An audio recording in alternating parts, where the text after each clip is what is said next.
primer capítulo de esta historia argentina comienza con un pueblo que se une para luchar contra una invasión.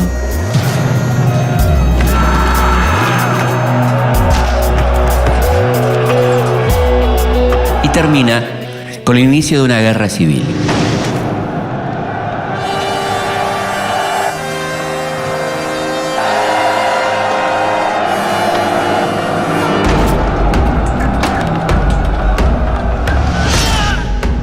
Entre estos dos hechos se suceden años muy intensos.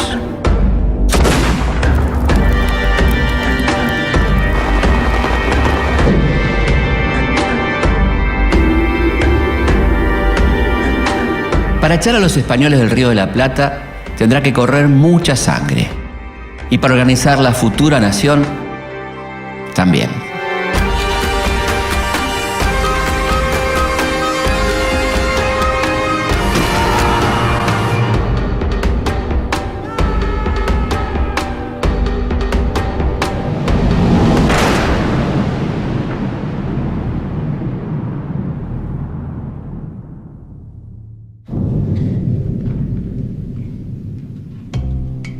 Para 1806, la ciudad de Buenos Aires es una pequeña aldea de casas bajas y calles de tierra. Tiene apenas 45.000 habitantes y es la capital del Virreinato del Río de la Plata.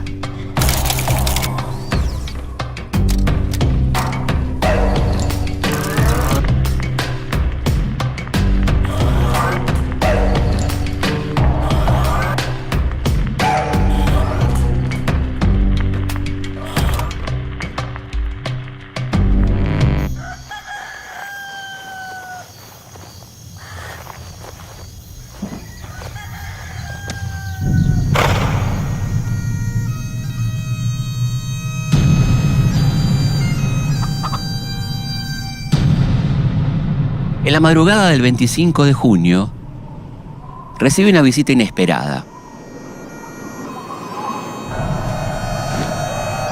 Un colorido ejército avanza por sus angostas calles. Son 1.600 soldados de una de las fuerzas militares más poderosas de la época. Las fuerzas del virreinato son escasas y no pueden hacer nada para defenderse.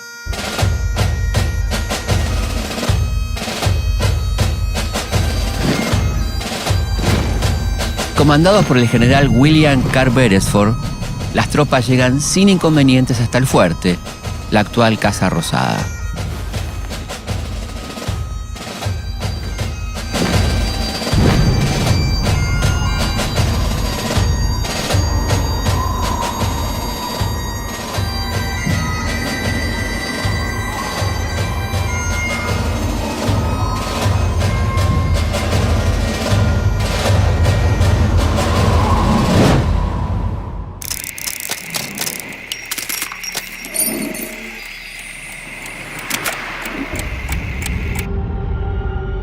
Los ingleses invaden Buenos Aires y tienen la ciudad a su disposición. Pero, ¿qué hacen acá?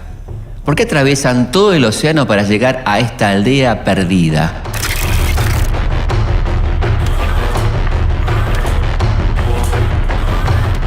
Unos años atrás, después de la batalla de Trafalgar y Austerlitz, el mundo queda dividido en dos. Europa es para Francia y los mares son para Inglaterra. Los británicos han alcanzado un gran desarrollo industrial, pero como Napoleón les prohíbe comerciar en Europa, tienen que buscar nuevos mercados. La corona británica manda una poderosa fuerza naval al sur de África.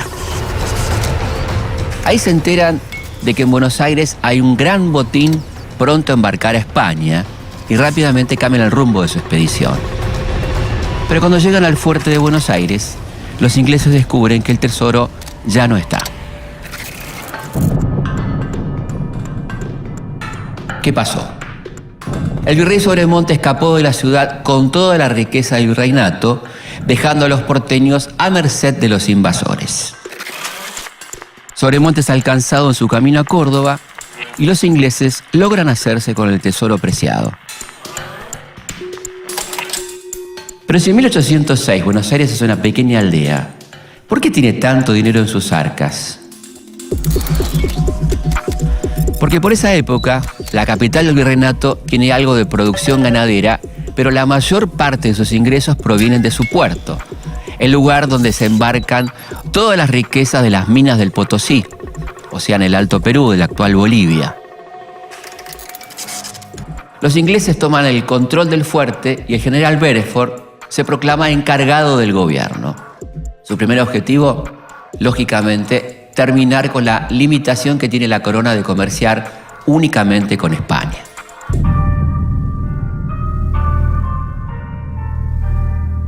Las principales autoridades de la ciudad no dudan en jurarle fidelidad al representante del rey Jorge III, o sea, el rey inglés. Buenos Aires se convierte así en una colonia británica.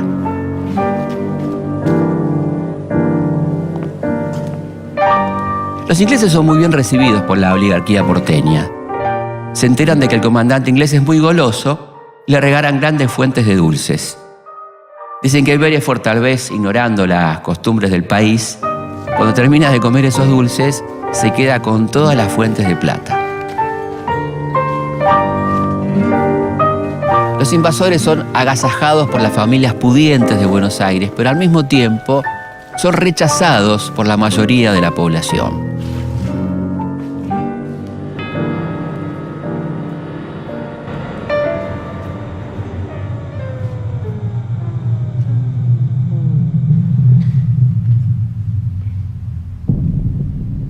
Por esos días se organizan reuniones clandestinas para reconquistar la ciudad.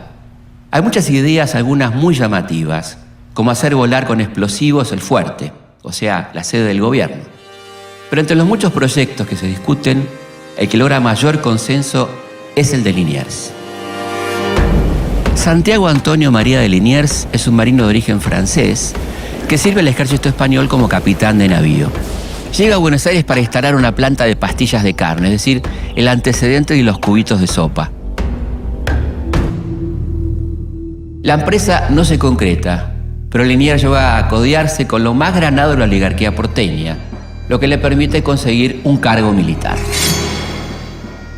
Después de unas semanas de entrenamiento, las milicias populares están listas para entrar en acción.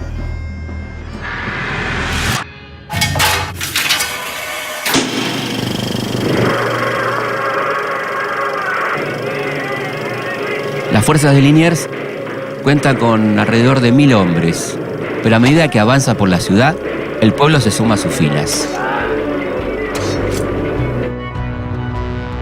El pueblo entra en escena y la lucha alcanza una ferocidad inusitada.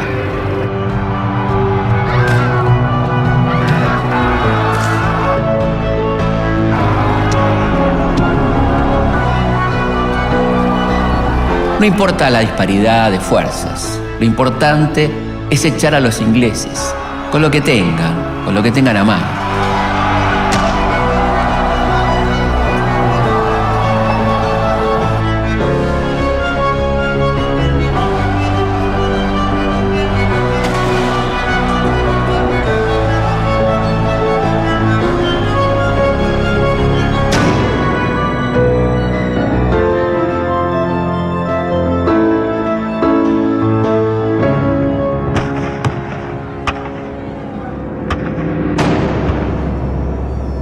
Encerrado en el fuerte, Beresford propone parlamentar. Pero los pobladores no quieren saber nada. Ocupan la plaza y recién se tranquilizan cuando los ingleses asumen su derrota.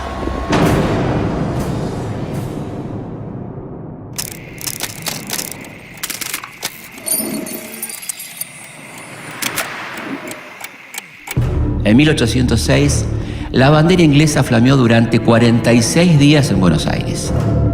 La reconquista fue planificada y liderada por Liniers, pero fueron los soldados humildes, los vecinos y hombres anónimos los que hicieron posible la derrota. Con la reconquista, Liniers gana una enorme popularidad y 2 días después de la victoria, el cabildo lo designa virrey. Es la primera vez que Buenos Aires se atreve a tomar decisiones sin la autorización de la corona. Al mando del virreinato, Liniers organizó la formación de las milicias populares. Muchos artesanos, jornaleros o incluso esclavos se convierten en soldados y reciben un salario, lo que genera una redistribución económica y política hacia los sectores populares.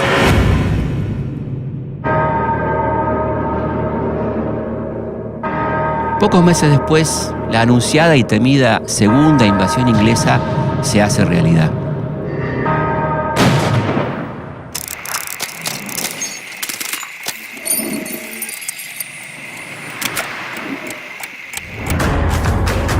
Las fuerzas inglesas son ahora mucho más numerosas, pero la ciudad está mucho mejor preparada para defenderse.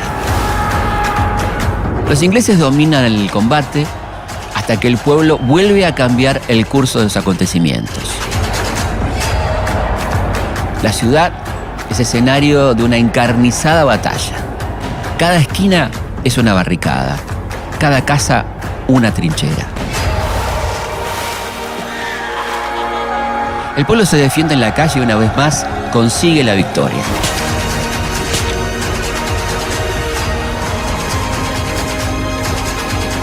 La reconquista y la defensa son un hito fundamental de nuestra historia.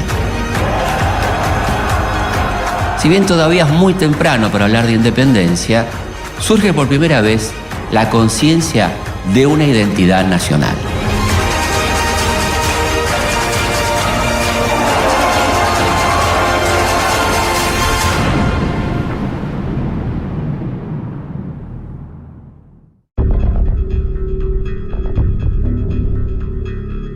El 13 de mayo de 1810 llega a Río de la Plata una fragata inglesa con novedades muy importantes de Europa.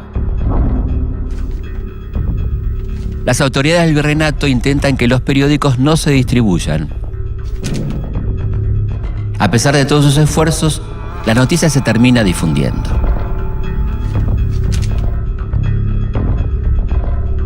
Pero, ¿qué pasó?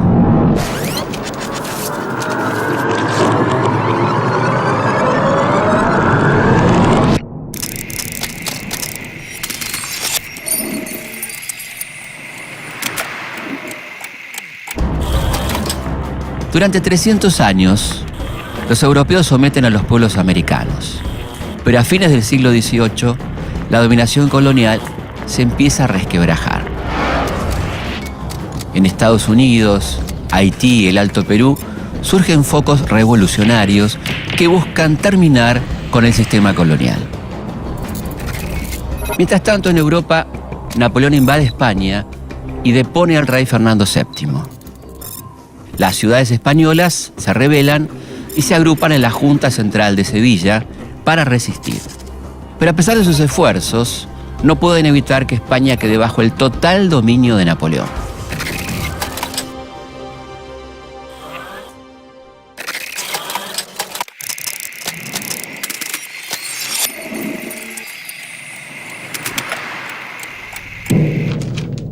Cuando esta gran noticia llega a Buenos Aires, provoca un tremendo revuelo.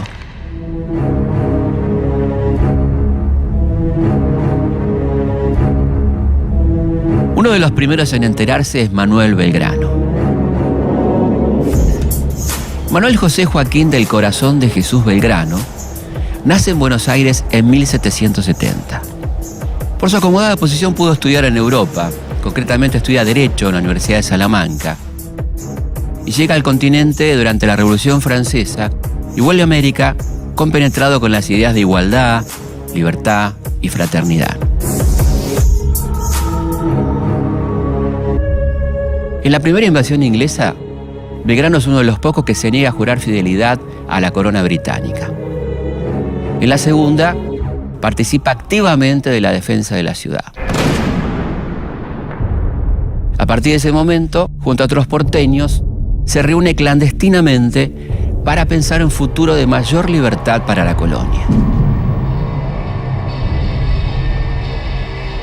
Cuando los criollos se enteran de la caída de la corona española, le exigen al virrey Cisneros la convocatoria a un cabildo abierto.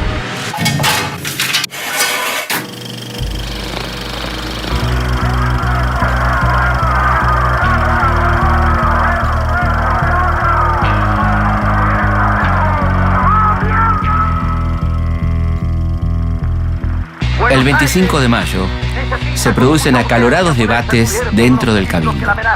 Los realistas quieren mantener a toda costa el orden colonial. Los patriotas creen que es insostenible. En la plaza, el pueblo presiona, exige liberarse del dominio español. Después de horas de deliberaciones, los criollos logran imponerse y el 25 de mayo de 1810 dan su primer grito de libertad.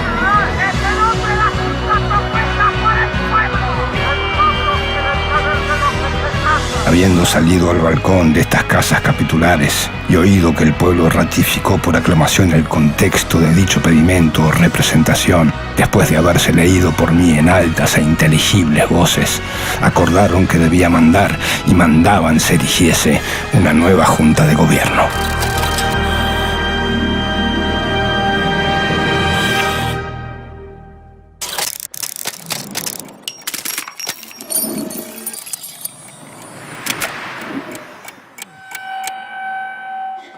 Pero expulsar a los españoles del gobierno virreinal es solamente el primer paso para la revolución.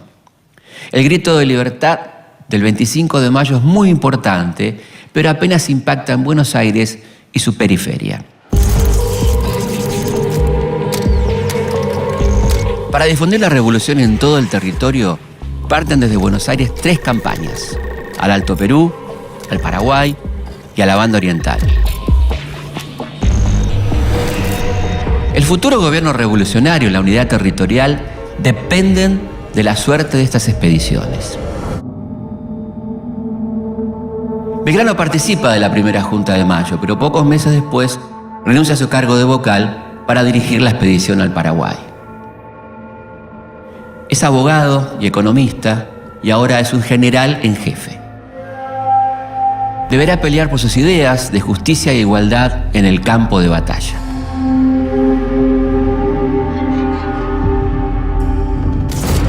Belgrano logra reafirmar el apoyo de las provincias del litoral, pero en el Paraguay sus fuerzas son duramente rechazadas. El otro foco de resistencia es la Banda Oriental. Allí se envía al capitán José Gervasio Artigas, que con un ejército popular logra sitiar Montevideo, que todavía está en manos realistas. La otra campaña, la del Alto Perú, hace su primera parada en la provincia de Córdoba.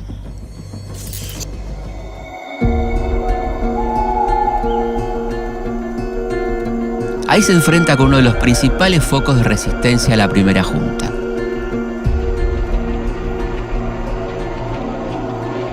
La rebelión es rápidamente sofocada y sus cabecillas capturados.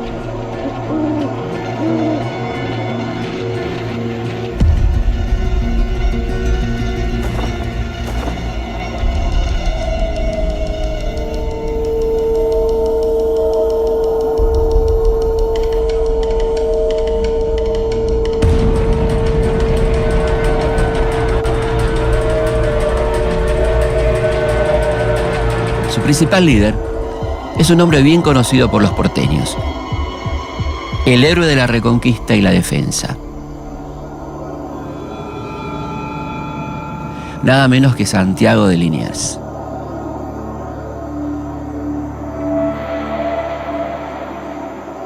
Después de la Revolución de Mayo, el francés se mantiene fiel a la corona española y no duda en defender sus intereses.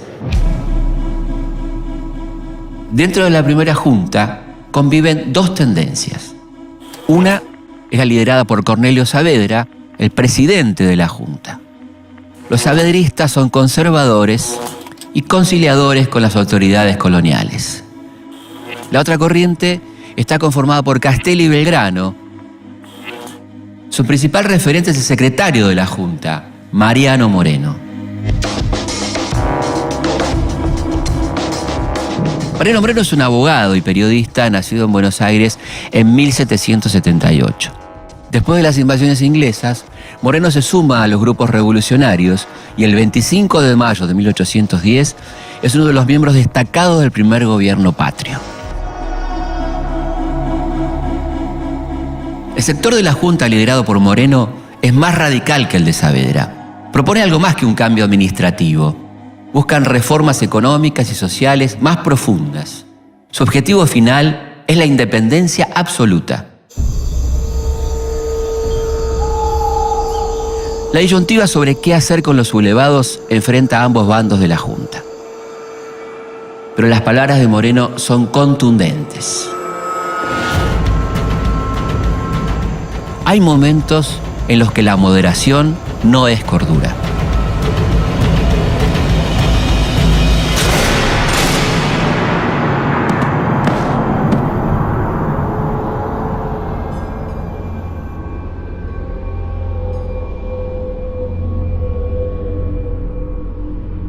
A fines de 1810, mientras estas campañas llevan la revolución al resto del virreinato, llegan a Buenos Aires los diputados de la Junta Grande. Esta junta busca incorporar a las provincias a las decisiones del nuevo gobierno, lo que recrudece el conflicto entre las distintas corrientes internas de la revolución. Moreno sabe que la mayoría de los diputados provinciales son partidarios de Saavedra y que su incorporación va a frenar sus planes de independencia. Derrotado, renuncia a su cargo y unos meses después, Saavedra le encomienda una misión diplomática a Londres.